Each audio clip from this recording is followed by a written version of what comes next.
Assalamualaikum warahmatullahi wabarakatuh. Saya dengan Mustaqim Surya Dewi, mahasiswa Ilmu Hukum Universitas Riau Kepulauan, membuat video ini guna memenuhi tugas hukum otonomi daerah oleh Bapak Zudi SHMH. Pembahasan yang akan saya bahas yaitu mengenai dampak konflik kewenangan antara Badan Pengusaha Kota Batam dan pemerintah Kota Batam terhadap penerapan good governance dalam pelayanan publik di Kota Batam. Konflik kewenangan di Kota Batam ini bukanlah persoalan yang baru, namun seperti belum menemukan solusi dari persoalan tersebut. Tumpang tindihnya kewenangan di kedua lembaga tersebut terlihat nyata pada pelaksanaan pelayanan publik di Kota Batam yang berbelit-belit. Dengan adanya permasalahan ini, dilakukan upaya untuk menemukan solusi dari konflik kewenangan tersebut serta dapat memperbaiki pelayanan publik yang menerapkan prinsip good governance tentunya. Pasca diberlakukannya desentralisasi di Indonesia, Kota Batam yang merupakan wilayah pengembangan di bawah kewenangan Otorita Batam harus menerapkan pemerintah daerah sesuai dengan Undang-Undang Nomor 32 Tahun 2004 tentang desentralisasi. Sehingga pemerintah Kota Batam melalui wali kota menjadi pemegang kewenangan untuk menjalankan pemerintahan.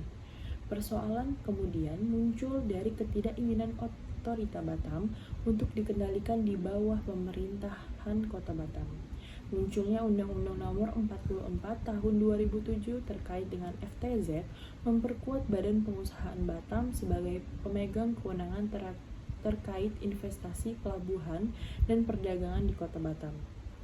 Oleh karenanya, melahirkan dualisme kewenangan di Kota Batam yang berdampak pada konflik kewenangan di Kota Batam sebagai kawasan perdagangan bebas dan pelabuhan bebas yang strategis dengan pendapatan daerah yang cukup besar menjadikan konflik kewenangan di Kota Batam yang dapat menghambat berbagai hal.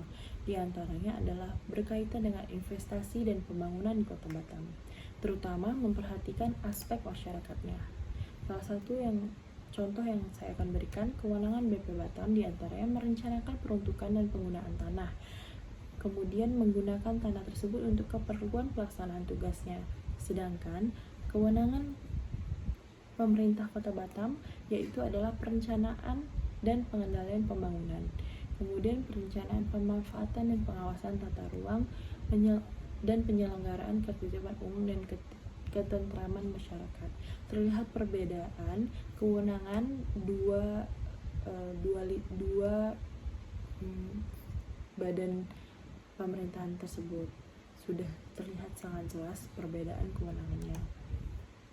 Dalam menyelesaikan konflik kewenangan tersebut, merujuk pada pemikiran Wijono bahwa terdapat beberapa strategi yang bisa dipakai untuk mengantisipasi terjadinya konflik organisasi. Di antaranya adalah yang pertama melalui pendekatan birokratis atau bureaucratic approach, yaitu konflik muncul karena adanya hubungan birokratis yang terjadi secara vertikal.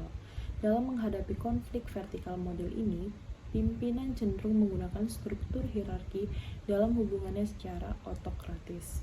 Pendekatan birokratis dalam organisasi bertujuan mengantisipasi konflik vertikal didekati dengan cara menggunakan hierarki struktural.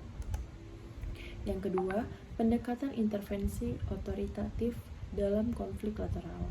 Apabila terjadi konflik lateral, biasanya akan diselesaikan sendiri oleh pihak-pihak yang terlibat konflik. Kemudian, jika konflik tersebut ternyata tidak dapat diselesaikan secara baik, biasanya pimpinan langsung melakukan intervensi secara langsung dan bersifat memaksa kepada kedua belah pihak. Pendekatan sistem yang ketiga adalah model pendekatan system approach, yaitu model pendekatan perundingan menekankan pada masalah-masalah kompetisi dan model pendekatan birokrasi menekankan pada kesulitan dalam kontrol. Maka pendekatan sistem adalah mengkoordinasikan masalah-masalah konflik yang muncul. Pendekatan ini menekankan pada hubungan lateral dan horizontal antara fungsi-fungsi pemasaran dengan produksi dalam suatu organisasi. Yang keempat, reorganisasi struktural. Cara pendekatan dapat dengan mengubah sistem untuk melihat kemungkinan terjadinya reorganisasi struktural untuk meluruskan perbedaan kepentingan dan tujuan yang hendak dicapai kedua belah pihak.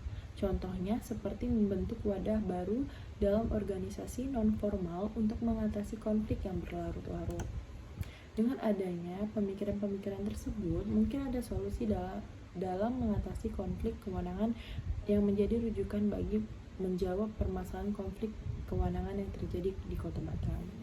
Sementara itu, prinsip good governance dalam pelayanan publik berangkat dari definisi pelayanan publik oleh Luqman S. yang mana merupakan kegiatan atau urutan kegiatan yang terjadi dalam interaksi langsung antar seseorang dengan orang lain dan mesin secara fisik dan menyediakan kepuasan pelanggan.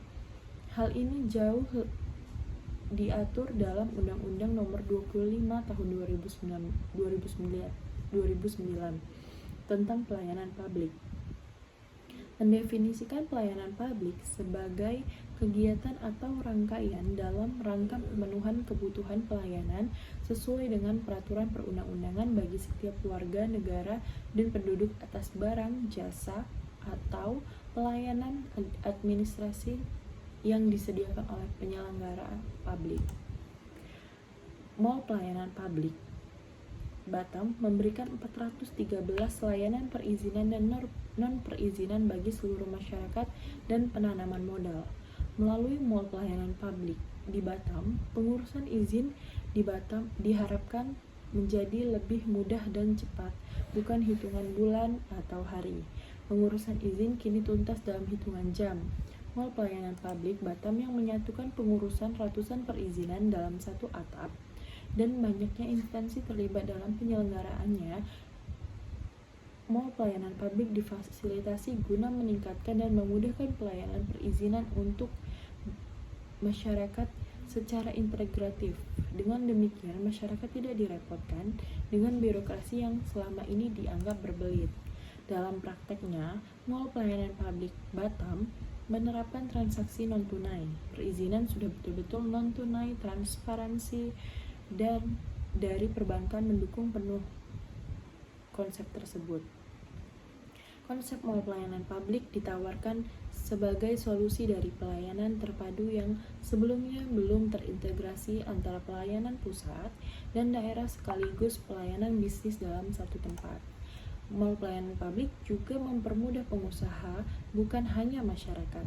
Namun penerapan Mall Pelayanan Publik lebih kepada peningkatan pelayanan publik one-stop service saja, tidak bisa dikatakan solusi dalam dualisme kewenangan antara BP Batam dan pemerintahan Kota Batam.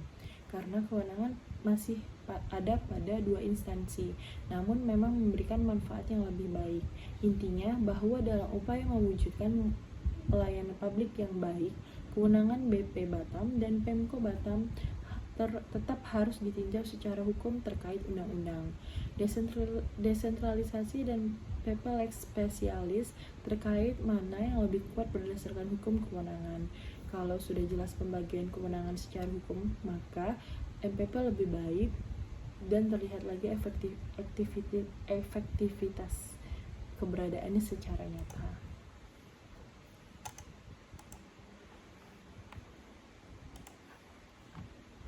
Melihat berbagai permasalahan di atas, saya mempunyai saran kepada pihak terkait dalam rangka menyelesaikan persoalan dualisme kewenangan antara BP Batam dan pemerintahan Kota Batam, serta saran yang berkaitan dengan pembentukan KEK itu sendiri.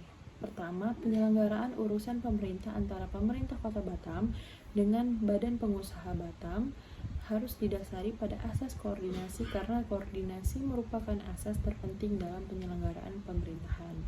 Yang kedua, pemerintah Kota Batam bersama pemerintah Provinsi Kepulauan Riau harus segera mendorong terrealisasinya pembentukan kawasan ekonomi khusus, karena dari segi potensial dan strategisnya, Kota Batam merupakan daerah yang tepat untuk dijadikan kawasan ekonomi khusus. Ketiga, kedudukan dari administrator KEK harus dalam kerangka hukum pemerintahan daerah sehingga bersifat subordinat dari pemerintahan Kota Batam, karena pertanggungjawaban yang diatur dalam Undang-Undang Nomor 39 Tahun 2009 terjadi bertentangan dengan sistem pertanggungjawaban SKPD yang diatur dalam Undang-Undang Nomor 23 Tahun 2014. Terakhir, dalam mendukung Kota Batam sebagai kawasan ekonomi khusus, BP Batam diubah menjadi badan usaha pengelola yang bentuknya berupa badan usaha milik negara sebagaimana diatur dalam pasal 26 ayat 2 Undang-Undang Nomor 39 Tahun 2009. Demikianlah pembahasan saya mengenai tentang dampaknya dualisme kewenangan yang ada di Kota Batam. Semoga penjelasan dan pembahasan yang saya sampaikan dapat dimengerti oleh Bapak dosen, karena segala kekurangan adalah milik saya dan kesempurnaan adalah milik Allah. Terima kasih. Wassalamualaikum warahmatullahi wabarakatuh.